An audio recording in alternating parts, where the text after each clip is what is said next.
Hi, and welcome back to my stories on how I started a food business. I've now moved on to the growing of the business, and today's topic is on food safety and hygiene. In the previous episode, I touched upon food quality control using ASAP. In this episode, I'm just going to focus mainly on the basic food hygiene law here in the UK. The first thing to know is that food safety regulation states that food must be of the nature, substance, and quality demanded by your customers. It must not present any risk to health, and it must be fit for human consumption. So here at Beautiful Foods, what we do is to have policy in place. We have a policy in place stating, as a proprietor, I sign it, stating my commitment as a food owner to make sure that I'm committed to protecting the public from poisonous food. So once you have that policy in place, you would need to follow certain rules. The first one is under the food safety and hygiene rule is personal hygiene rules.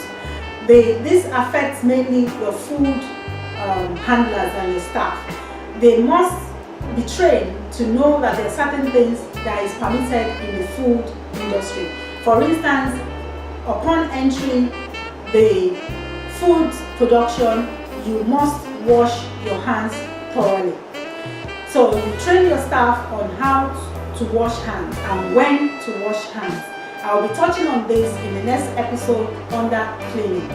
So the next thing to note under food safety law is they have to wear protective clothing, because outdoor clothes can accommodate germs and harbor bacteria. So when you come into the food production area, you must have a food apron or something to protect the food from your outdoor clothing. The other area of protective clothing is hair. You have to keep your hair covered because hair do shed. Like my hair, I don't know, in dry season, is always falling, into combs and onto the floor. So if I don't keep it covered, I might end up poisoning people with my hair in their food.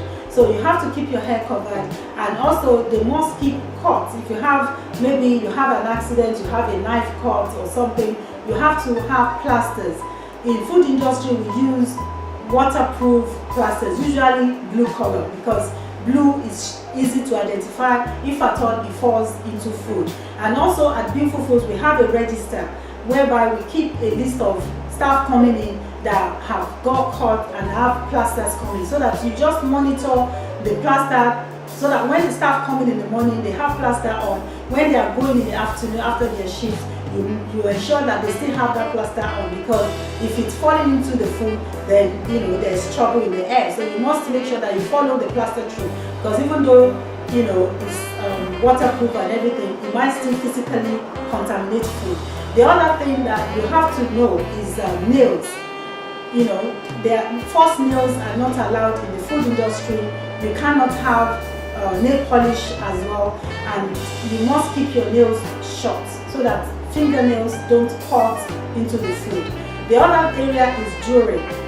The only jewelry are accepted or permitted in the food area is wedding bands. Simple wedding bands, no diamonds, no stone, nothing, just a simple band like I'm wearing now. This is the only jewelry that is allowed in the food production area. The other thing that you have to note is the area of illnesses. Your staff must be trained to report illnesses. For instance, if they have diarrhea, they are not allowed to work with food because they might contaminate that food with their illnesses, or maybe it's a virus or something as even serious as Ebola. You cannot permit such staff to handle public food. The other area that you have to know under food safety will be things like pest control. I'll cover that in a separate episode. There is also cleaning and disinfection. You have to be able to not just clean but thoroughly clean and also sanitize to kill off all the germs on your food surfaces that have contact with food. I will also touch on this in a separate episode. There is cross-contamination also that is very important in food safety.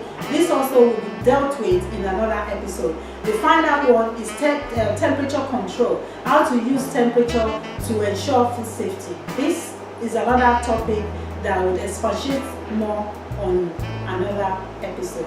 Thank you very much for watching Beautiful Foods channel, and I will see you again next time.